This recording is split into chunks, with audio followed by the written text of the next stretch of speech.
keenya miseensonni marsaalee marii waltajjii Oromoo Washington DC fi naannoodha kan waltajjii kana nuuf qopheessanii galata addaa galanni keessan bilisummaa Oromoo haa ta'uu jedha. Kabajamoota hirmaatota walgahii kanaa walgahii waltajjii marii Oromoo akkamitti jalqabne? Nuti kan waltajjii marii Oromoo jalqabne qabsaa'ota Oromoo haalli qabsoo bilisummaa Oromoo keessa jiru hedduu nu yaachiseera. Keessattuu qabsaa'ota Oromoo murnoota ABO jidduutti araara buusuu fi ABO tokkoomsuuf waggaa 3 oliif ijibbaataa godhaa turre. Qabsaa'oti murnoota ABO jidduutti araara buusuu fi addi bilisummaa Oromoo tokkoomuun kan qabsoo bilisummaa Oromoo jabeessuuf gargaaru duwwaa osoo hin ta'in gaafii fedhii saba Oromoo national interest jennee warra amanneedha.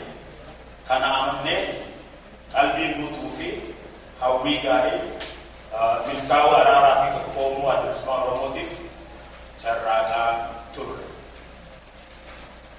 Yeroo akeekni eebbifamaan araaraa fi tokkoomuu adda bilisummaa Oromoodhaaf sababa diddaa murteessitoota murnootaatiin fashalu maaltu wayyaa jechuudhaaf marii jalqabe.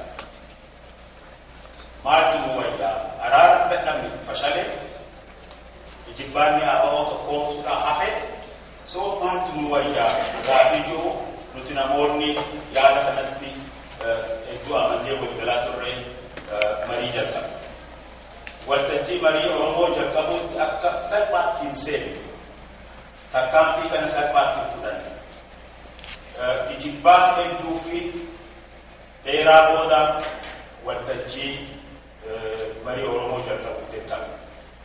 Sababoota waltajjii marii Oromoo jalqabuuf dirqan keessaa tokko akka fakkiitti maqaa dha'uudhaaf bara 2008 gariin keenya haalli bibittinnaa'u qabsaa'ota Oromoodhaaf hedduu nu yaachise. Kalaamshawni qabsoo bilisummaa Oromoodhaatti mul'ate. Bakka qabsaa'aa jirutti jaarmaa keessa jiru keessatti yaada gumii Oromoo National Assembly kan yaada gumii gaayoo sirna gadaarraa madde akka jaaramu yaada dhiyeesse. Akka keenyatti akka yaadni kun dhiyaatetti silaa jaarmonni siyaasaa Oromoodhaa mirga bilisummaaf kabajaa Oromoof qabsaa'an hundi bakka bu'oonni uummata Oromoodhaa jaarmoota uummataa hundi Oromoonni bebeekamoonis yoo itti hirmaatan gulantaa Oromoon itti mari'atu tahaa jennee yaadne ture. Gulantaa itti mari'atu duwwaa odoo ta'e gulantaa Oromoon sagalee takkaan dubbatu dandeessisu tahaa. Gulantaan akkana yoo jaarame murtiilee Oromoo irratti dirqamatan baay'ee taanis dabarsuuf nu gargaara. Kana qofallee miti tarii qabaachaa turu barnoota kurnan lamaan dabareef qabnu Oromoo akka hoogganaatti hooggantoota murnootaati malee hoogganoota jaarmotaati malee national leader Oromoon hundi hooggana biyya kee fudhatu qabaachaa illee hin jirru yoo waltajjiin akkanaa wanni paarlaamaa fakkaatu kun dhaabbata tarii hooggana tokko ka Oromoon hundi hoogganee illee fudhatu nu dandeessisaa qabatuu nu dandeessisaa warra mootummaa jaaru warra biyya jaaruuf abjoonnu mi'a hora addaa extraordinary conference yoo ta'e Oromoon kun walgahanii mari'atan waa'ee egeree qabsoo bilisummaa Oromoo irratti waa'ee ABO irratti yaada gaarii tahaa walhubannoo gargaara jedhanii yaadni dhiyaate yaadni kun lafaa hiikaa.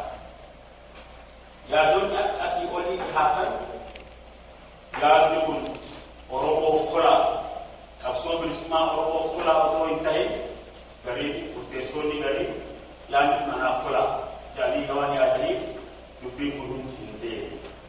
Kana hundaaf danqaa uumu, stalemate uumu. Fuula duratti deemuu qabnaan bakkuma jirtu dhaabbachuun dhaabbata. Akkasuma jiruun hin dandeenye. Qabsoo bilisummaa Oromoo fuulduratti deemuu qabuun mul'ata. Qabsoo bilisummaa Oromoo fuulduratti deemuu hin laabshee'uu. Mooraan qabsoo bilisummaa Oromoo yeroodhaa yeroo dhaabbachaa dhufuun itti mul'ata. Hundeen akka bilisummaa Oromoo irratti ijaarame tokkummaan uummata Oromoodhaa hormaataa fi hidhaa keessa seenuu isaa nutti mul'ata. Haalota rakkisoo keessa jiru kanaatu gama waltajjii marii Oromoo